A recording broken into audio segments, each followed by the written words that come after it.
श्री नापाजी।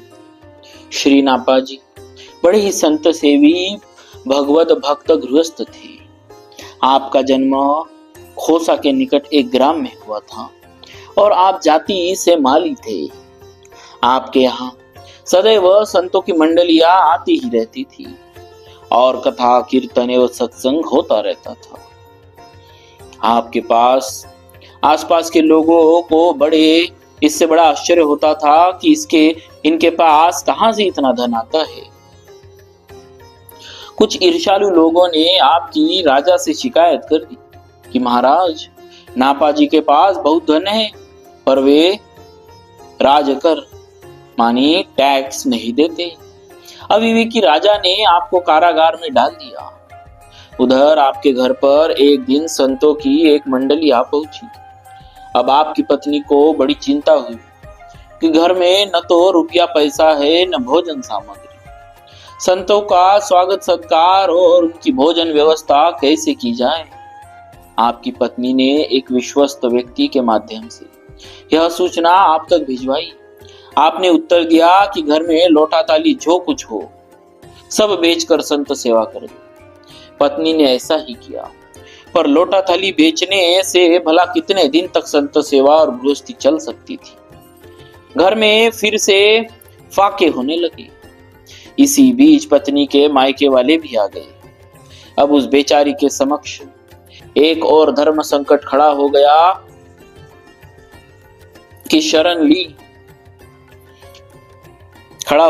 कि कहीं से कोई सहायता की आशा नहीं थी। निदान सब तरफ से निराश होकर उसने अशरण शरण भगवान की शरण ली और आर्त भाव से लज्जा रक्षा की प्रार्थना की। भक्तिमती पत्नी की यह करुण टेर भक्त भगवान तक पहुंचने में देर न लगी। उन्होंने तुरंत आपका रूप बनाया और बर्तन तथा भोज्य सामग्री लाकर घर में रख दिया। इधर राजा के गुप्तचरों ने राजा को खबर दी कि नापाजी के घर की तो यह हालत है कि उनकी पत्नी ने घर के बर्तन आदि बेचकर संत सेवा कर दी। यह सुनकर वह बहुत प्रभावित हुआ और तुरंत ही आपको कारागार से छुड़वा दिया। जब आप घर आए तो घर को धन धान्य से संपन्न देख बड़ी आश्चर्यचकित हुए। आपने पत्नी से पूछा कि यह सब सामान कहां से आया। अब आश्चर्यचकित होने की बारी पत्नी की थी। उसने कहा, यह आप कैसी बात कर रहे? अरे, आप ही तो कल सायंकाल को सारा सामान ले आए। आप कुछ नहीं बोले और मन ही मन प्रभु की कृपा का स्मरण कर गदगद हो गए। श्री नापाजी गृहस्थ थे। आजीविका के लिए आप खेती करते थे। आपका ज्यादातर समय संत सेवा में ही बीतता था। अतः खेत सूखने लगे। एक दिन आप रात में खेतों की सिंचाई कर रहे थे, परंतु रात भर परिश्रम करने के बावजूद खेत सूखा का सूखा ही रह गया। सारा का सारा पानी बह गया था। दूसरे दिन जब आपने खेत की दशा देखी तो बहुत दुखी हुए। आप जैसे भक्त का दुख भगवान से भी बर्दाश्त न हुआ और वे आपके पुत्र का रूप धारण कर आए और बोले, पिताजी, आपको अब रात्रि में खेतों की सिंचाई करने की आवश्यकता नहीं है। अब आप निश्चिंत रहिए और मैं दिन में ही खेतों की सिंचाई और खेती का काम कर दिया करूंगा। आप प्रसन्नता पूर्वक संत सेवा कीजिए। पुत्र की इस कर्तव्य निष्ठा और संत सेवा के प्रति आदर भाव देखकर आपको बड़ी प्रसन्नता हुई और आप निश्चिंत होकर संत सेवा करने लगे। एक दिन आपने देखा कि पुत्र घर पर सो रहा है। आपने सोचा थका होगा, इसीलिए आराम कर रहा है और यही सोचकर स्वयं खेत पर चले गए।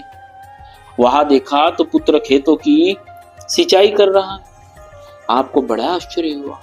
चुपचाप घर लौट आए और देखा तो पुत्र सो रहा है। अब तो आप समझ गए कि मेरे पुत्र का वेश धारण कर स्वयं परमपिता परमात्मा ही मेरे खेतों की देखभाल कर रहे हैं।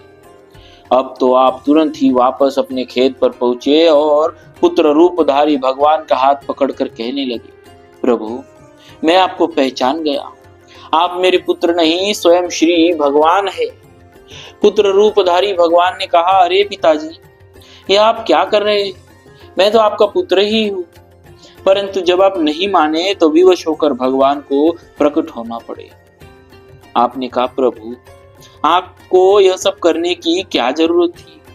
प्रभु ने कहा, नापाजी, आप नित्य प्रति हमारी और हमारे भक्तों की सेवा करते हैं। यदि हमने थोड़ी सी आपकी सहायता कर ही दी तो क्या हो गया? अरे, मैं तो आप द्वारा की गई सेवा का ब्याज भी नहीं चुका पाया। भक्तवत्सल प्रभु की बातें सुनकर आपके प्रेम आश्रु छलछला आए और हृदय परमानंद से गदगद हो उठा। ऐसे भक्त और संत सेवी श्री नापाजी इतना ही नहीं, बड़े उदार, दानी और परोपकारी भी थे आप। एक दिन आपके द्वार पर एक अतिथि आए। आपने पत्नी से कहा कि अतिथि के लिए कुछ भोजन की व्यवस्था करो। पत्नी ने कहा, स्वामी, मात्र एक रोटी है जो मैंने बालक के लिए रखी है। हमें और आपको तो उपवास करना ही है। ऐसे में मैं अतिथि के लिए क्या व्यवस्था करूं? घर में अन्न का एक दाना भी नहीं, पास में पैसे ही बचे। आपने कहा, देवी, बालक की रोटी में से ही आधी रोटी अतिथि को भी दे दो। इससे बालक के भी प्राण बचे रहेंगे और अतिथि भी द्वार से भूखा नहीं जाएगा। ऐसे परोपकारी संत थे श्री नापाजी। बोलिए भक्तराज श्री नापाजी महाराज की जय। भक्तवत्सल भगवान की